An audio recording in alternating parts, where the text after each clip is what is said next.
ये जो जिस तरीके का बजट आया, आप संतुष्ट हैं?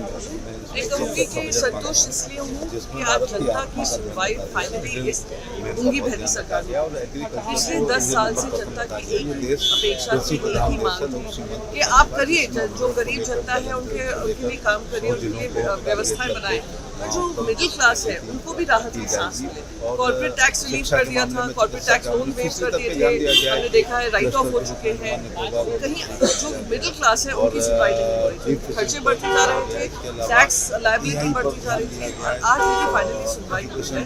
12 लाख तक की जिसकी सैलरी होगी और वो न्यू टैक्स रेजिम में चला गया होगा, उनको ये राहत मिलेगी।